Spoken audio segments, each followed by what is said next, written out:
All right. So now we have. We're just going have a right to the giveaway? list here. We're gonna do a lot of the giveaways at the end. We're gonna roll them up in the because we are running a little bit behind on time. So we're about 20 minutes now.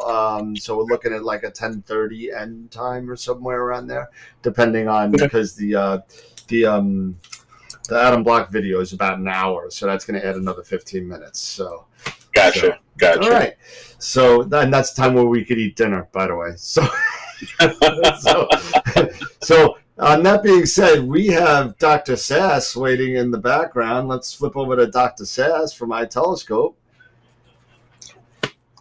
Hi, Dan and Eric. Very nice to be here. Thank you. Nice to meet you. You've been on before. Yeah.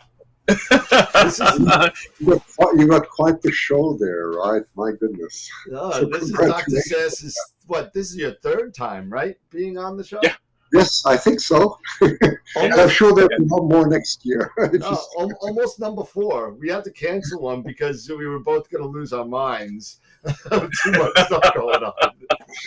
But Dr. Sasse, welcome to the show again, and thank you for coming on in advance. But you got a lot of stuff going on with iTelescope, and don't forget, we're going to be doing. Everybody, stick around for the end of Dr. Sasse's conversation because Dr. Sasse has got an awesome giveaway for us, and I'll leave that in his purview when he wants to announce that. So, yeah, I'll try not make it too long because I know it's going to get tiring for some. So we'll put more on the fun part. Okay, how's that? Fair enough. Fair enough. Awesome. Okay, so, I'll get going if it's okay with you. Absolutely, absolutely. The screen sharing should be in the bottom. Oh, here we go again. Wait a second. I didn't know my Mac is going to ask me for permission again. I cannot believe it. Oh, that's right. That's right. One sec. No problem. Oh my goodness. Wait a minute. Entire screen. Yeah, you just got to do the screen that you want. Yeah, let me just try. Am I sharing now or not? Not yet. Oh my goodness. Sorry about this. That's okay. No problem. It happens. It's a live show. Wow. What is the Mac wanting? This is one of the things I absolutely hate on the Mac. When they ask you for the privacy. Let me try and work this out. No problem. Yeah, I remember there's something going on the last time that we had with the Mac. Come on. I clicked on it. So why is it not allowing? Wait a minute. Entire screen. Share. Choose what you want to share. I press share and nothing happens. Oh, I love this. Oh, come on. Can't see anything yet, huh? Nothing. I just see you. It looks like you might be just sharing your own, sharing the wrong screen, maybe. Okay. I can share. There you go. You got it. Hey, great. So this one works. Okay, one second. I'm going to try. You cannot see the globular cluster at the moment, right? No, I see the dashboard, okay, but I do have the globular cluster if you want me to bring it up. Yeah, can you bring it up for a moment? I'm sorry because I wanted to share my entire screen for. You're talking about the giveaway, correct? Yeah. Wait a sec. Maybe you got it. Great. I can show it right here. Here you go. There you go.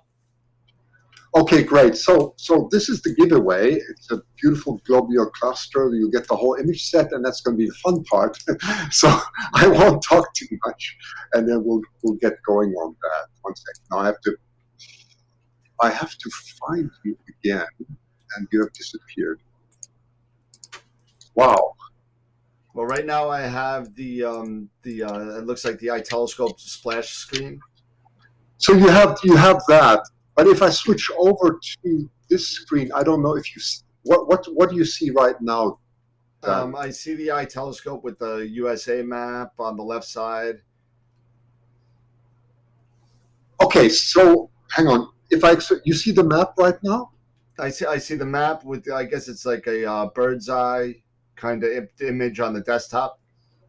Yeah, and a few almost like thumbnails maybe or something. No, it's the widgets for iTelescope. The widgets, yeah, the widgets. Thank you. Yep. Wait a minute, what degrees? Gosh, this is difficult. I'm so sorry, I didn't anticipate this. Oh dear. Do you see the live? Where did the controls go? I don't know. It's funny, last time I didn't have this control. Now I have it. Okay, one second. Okay, I see what you.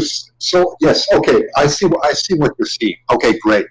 Yes, I can see it now. Okay, so great. So let's get going straight away. My apologies. No problem. I'm going to. You see the expanded view now? No, you don't. It doesn't expand. No, it doesn't. Okay, so the screen is not following what I'm doing. Okay, let me try and explain at the moment what you see. So there's a small thumbnail of the map, which I was trying to sort of zoom in, but for some reason I cannot do that. I don't know why. But if you look carefully, you'll see the moon in the center, and you'll see the sun on the side, okay? And what I'm going to do now is I'm going to try and stop screen sharing and jump to the next one. So the main issue that we have at the moment is full moon. What I wanted to encourage everyone is that you can actually image during full moon and how to do that, right? Because that's always the big question, what you do during full moon, except what Molly already mentioned is test your equipment. But there is a lot more that you can do. So I'm going to try and jump in here now and see if I can share this. Let me see, share screen again. Okay, let's try this one. Yep. Okay, so what you should see there is it's called a full moon declination demonstrator. It looks very complicated, but the moon is actually, I mean, if you don't know what the moon's going to do, you can go to software or telescopics or so on. But if you observe very carefully, you'll find out that the moon is actually dancing around in a very particular way, right? And that's depicted here on the northern horizon on the right-hand side. I don't know, can you actually see my mouse move here? Yep. Yeah, we can see that. Probably not. Yep. Yeah, you can. Great. So we're here on the northern hemisphere. We're here on the northern hemisphere, and at the moment I don't. Yeah, maybe you'll be able to see this the moon and the sun rotate. Wait a minute. Now it disappeared again. Here we go. Yeah, it's moving. The sun rotates. So what is depicted there is during full moon, you see the sun here on the lower hemisphere, and that's during nighttime, and you see the moon right up. And now we're in December, and in December the moon is very high up, as many of you know, because the sun is quite low during the day. And that means that actually imaging in the northern hemisphere is not that great, because when the moon's high up, you're already here at declination 30, which corresponds to your latitude, and to add that, it really illuminates the whole night. So this is the fun part. You can actually then go, if you have telescopes in the northern and southern hemisphere, you can take use of the southern hemisphere, because if you take Charles Bracken's and Max Whitney's wonderful book on the visible universe, which I will show you for a moment. Let me just stop sharing quickly. Let's see if I can do that. Wait a minute. Sharing. Okay, here we go. If you take their beautiful book here, The Visible Universe, which Charles, I'm sure, is going to talk about, and you look at the inside, you will see a whole map of the sky, which is absolutely exquisite what they've done. And as you see, if you look downwards, you look to the south, and the more you look down, the more south you're looking, and the more up you look, the more north you're looking. And if you look right up on the very northern, you'll come to circumpolar objects such as M81 and M82, and if you go very much south, you come to the Large Magellanic Cloud and the Small Magellanic Cloud, which are quite magnificent. So here's my point, and I'm sorry I can only show this in a little bit cumbersome way, because if I'd done my share screen properly, it would have gone much better. But the point, the point I'm trying to make is, let's go and look at the Large Matter Cloud. So I'm going to try and share my next screen now. Oh, wait, let's try that and see if I can share screen sharing. Well, let me just stop screen sharing. I see how this works. Wait a second. And I have to restart it. Okay. Let's see. Yes, okay. I'm going to jump now into a telescope, or one of our telescopes, and that's T70. And T70, you can already see a beautiful picture here of Chile. So this is, Chile has the most exquisite skies in the world. There's no argument about that. They have 25, on the average, 25 clear skies, and I mean completely clear skies in the world, and nothing can compete with that. You know, if you're really looking for a lot of imaging. And if you want to image, you can use T70. That's a very wide field telescope, which is very nice for large objects such as nearby galaxy, which we call the Large Magellan Cloud. And if you click here on deep sky objects, you can put in an object name. I already did, and that's one object that is in the Large Magellan Cloud. You can look it up, and it'll tell you the rise time and so on. And then you can put the filter values in here, which I won't do at the moment because I'm trying to save some time, but you can choose typical 180 seconds and so on. You can do the same for red, green, and blue. Okay, I'm just going to stop share, and I'm going to assume now, and I just did this 2 days ago, I took these images, and I need to go to the next screen now.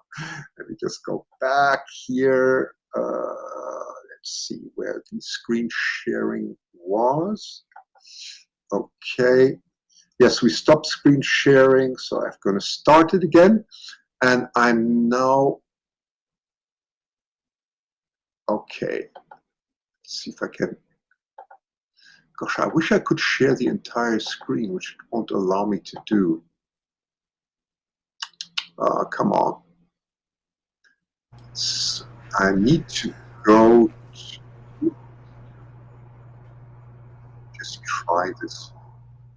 This is so difficult because in the Mac I can just jump around from screen to screen. Yeah. And I don't know, can you see AstroPixel Processor now? I don't know what. No, we just see you. That's, you really don't need to see. I'm so sorry. This is so difficult with this. In Zoom I can just jump around, but here I cannot. Wow, I don't actually know how to do this because okay, camera preview window, and I cannot. It should be just screen sharing button on the bottom, the red computer, I think. Yeah, I'm trying to do that. If I say share screen now, it won't do it. It just I try, but it will not. It will just not share the screen. You know what? Let's not worry about it. Okay. What I was hoping, it's okay. What I was hoping to show is how easy it is to process these images. I was going to process them in real time of the Large Magellan Cloud in 5 minutes and show you that even with full moon. In AstroPixel Processor, you can get an incredibly decent image. You can take out the gradient, the luminous gradient straight away, and it's very easy. You end up with a beautiful image, which I can't show you. I'm so sorry. Next time we'll have to kind of just iron the bugs out for you because we'll have to somehow see why it didn't work. But yeah, it should have worked. It worked the last time, so. Yeah, I don't know. I don't know. It won't allow me to jump to the next screen, which is really unfortunate. So anyway, okay. let's not worry about it. Anyway, just imagine there was a nice picture of the Large Magellan, and I think you believe me that it's possible. Oh yeah, absolutely. We've all seen your work, and it's pretty incredible. So Yeah, but it's not even my work, Dan. It's what beautiful telescopes and what we're trying to do is. I mean, Molly said a very important point on difficult astrophotography is, which is I really regret to agree with that. And what we're trying to do, and we are sort of halfway there, is to make it accessible for everyone. That's the point I was trying to bring across. Is see, you don't, if you're not technical and you just don't want to struggle with a lot of technical things and you want to access beautiful skies, you can at a reasonable cost for about $40 a month, and you can access our telescopes, and during that time you can take, during full moon we have free telescopes, you can take incredible images for zero cost. And that was what I was trying to bring across. Okay, awesome. While we have you still, maybe you want to talk a little bit about your work with AstroPixel Processor, and getting started with that with Mambula, and you've done some really great work in there, and it seems like it is lots of pieces of it are very user friendly. The workflows are very good for beginners, and I like to get your thoughts on, have you heard anything new or possibly any advancements that are coming up that you maybe can share that you're being aware of right now, or even the tutorials that you put out with the iTelescope that when you're doing when your teams are doing processing. Yeah, my next tutorial. So that's a good question. I talked to Mabula. He's a friend of mine, and he's the author, and he's written this absolutely brilliant software called AstroPixel Processor, and I use it simply not only because it's for beginners, and as you said, it's very easy and intuitive to use. And I'm always looking for intuitive, easy ways, and you have to search a lot to find these ways because, yeah, Pixinsight is absolutely great. However, beginners will really struggle with it, right? That's the point. It's a great software, but how do you get difficult things like astrophotography to people so that they stay with it? 95% of people that I teach buy equipment and they leave it in the garage and they never touch it again. And that's a topic that is never really discussed, right? You are among the 5%, or Molly or others are among the 5% who have the endurance and maybe also the technical capability to continue. Unfortunately, that is not the case, and it's the same what I also find for image processing. So I spent a lot of time looking for easy ways, and that's my my emphasis. And coming to your question now, there's a stable version coming out called AstroPixel 2.0. So as soon as the beta versions are over, which should be fairly soon, I'm going to launch some new tutorials for everybody, and hopefully it's something that everybody can enjoy, and that you can even, if you think you can't produce APODs with AstroPixel Processor, it's wrong, because you can. It's very stable, but it's really like that garbage in, garbage out. If you've got good quality images, you can produce very good results. And AstroPixel Processor has really nice work procedures. Molly demonstrated very nice, her work procedure, and that's what AstroPixel Processor does in very nicely in the overview. You just click on one to the other, and you just work through the steps, and it's always the same. And that makes it very nice because you have more time to concentrate on creativity, which you should, right? Absolutely. Now, if not, because I think Dan, you may have even told me that you were awarded with an APOD, for some work that you did for a piece that you did, and was that completely done within APP? Yes. You did that was APP. The final was, of course, Photoshop. We did, but the main thing, this is the fun part. I'm always trying to understand, trying to convey simplicity. And one thing I really like is the advent of color cameras that we're having. You can see big people, the famous guys like Damien Peach and so on, who are using many more, even for planetary imaging, they're using more and more color cameras. And that's not because they're trying something new, but that's because the quality is so damn good now. Yeah. It's remarkable. And that APOD was shot without a guide scope. It was 120-second images on the Pleiades, and it's a color camera with just an optical filter. That's it. So we had very good skies, and we just accumulated deep data, and that's it. It's simple. It's really simple. Yes. And the processing was very simple. It really was. And there's no magic. Anybody can do this, right? And that's really the message that we try and convey. It's nothing great. APODs are nothing great. It's not. It's something anybody can do. You know, if you just have some patience and get the right equipment, you can do this, right? Yep, that's awesome. Absolutely. And and it's inexpensive. You can, even if you, just to get started, I believe even just to rent, when I got started with APP, and I believe it's still the same now, $50 US basically just to rent for a year of AstroPixel processor just to get started and learn. And then I believe then it's just another $50 to $150 more, and then you can have the full license, or I believe it's around $200 to get the full license, and then you're done. Yep. And I mean, and it's basically really it's six or seven tabs, you know, up to six tabs just to get everything integrated, you know, and then you have the final tools tab, which has a lot of great features in it now. Yeah. That are really, really cool. The batch cropping. I've always loved the RGB combined, because I even did a video myself utilizing a color camera and doing an SHO palette with a color camera using the RGB combine tool. It's been, you know, and it was great. Yeah. So it's a lot of that. That is a really, really great piece of software, and for you to be utilizing that and to show that you know, while Pixinsight, I use Pixinsight myself. It's great, but I also start out everything with APP. Then I maybe throw into Pixinsight afterwards. But for APP, I have done tons of images that are just start to finish, you know, pretty much APP, maybe a little bit of Photoshop or Lightroom at the end, you know, but after that, it's done. Yeah.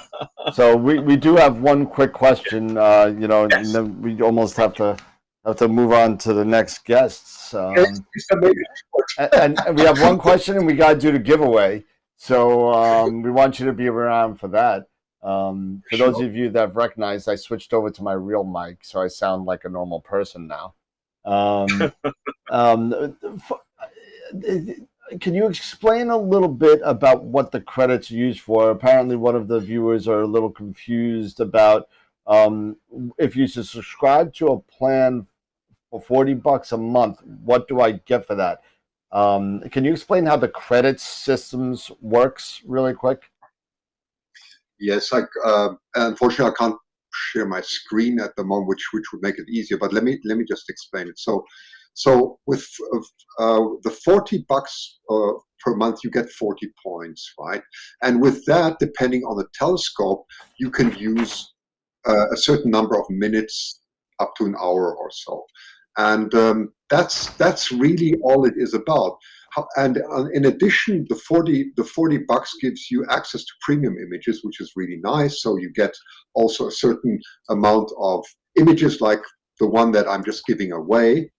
You get that, and you get access to full moon happy hours. That means during full moon, there's 10 days of full moon period where you can just, for 1 hour per telescope, can access that telescope and take your images, as many as you can in that time, of course, respecting the time sharing that we have with others. So $40 on telescopes that are around $100,000, you know, on $50,000 to $100,000 on average and more, is probably quite a good value, you know, because you can see how quickly you spend $40 at Starbucks. I mean, sure. It's like three cups of coffee or less. That's around the corner, right? And so it's it's probably, and I'm not saying that because I'm from iTelescope, but I really think it's a good value. I mean, look, I have backyard astronomy equipment too, but it quickly goes into 5,000-10,000s, before you know it. It adds up, and it's like Molly showed, it's a lot of dedication. She's very good at what she does. However, don't be mistaken, it takes a lot of time, right? And absolutely, and it's like, someone who doesn't just drive the car, but has to be able to open the engine hood and look underneath and really fix the engine. That's astrophotography for you, And what we're trying to do is at least make it simpler and make it accessible also for education, which I find so important. We're trying to bring it to children and so on, and to universities, especially undergraduates and so on. And that's something we also support quite a lot. Awesome. So why don't we get to the giveaway for I'm going to pronounce this wrong. 47 Tucanae? I don't know where the name comes from. Tucana, yeah. Tucanae, I don't know. I'm bringing the Brooklyn out. It's a Tucanae. It's a Tucanae. So, but it's an insanely beautiful globular cluster. I mean, if you visually, it is so striking. If you're ever on the southern sky, I think that'll get you hooked to even visual astrophotography forever. If you've seen something like that, M13, 47 is just overwhelming. Yeah, it is. And I mean, and if you can take a look at the picture again, and I'll show it real quick. Yeah, and show it because I can't. There you go. That's the data set that Dr. Sasse is giving away tonight, and one lucky winner is going to win it. So let's see who's going to take. Let's see who takes it home. Here we go. Ready? Look at all those people on there. 346 people signed up for these giveaways. So here we go. Oh. Here you go. The giveaway for 47 Tuc. Here you go.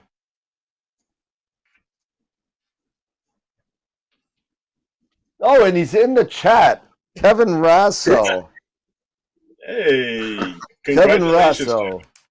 And then what I'll do, Kevin, is I'll send you an email along with a copy to Dr. Sasse, and Dr. Sasse will let you know how to kind of take care of your data set. And awesome. Congratulations, Kevin. Well done.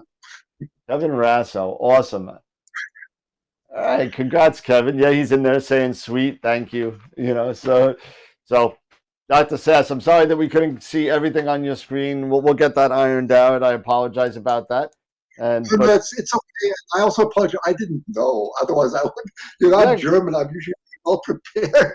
You know what? And it worked. It worked for 2 other shows. I don't know why it didn't work for this one. It's just Murphy's Law, I guess. I don't know.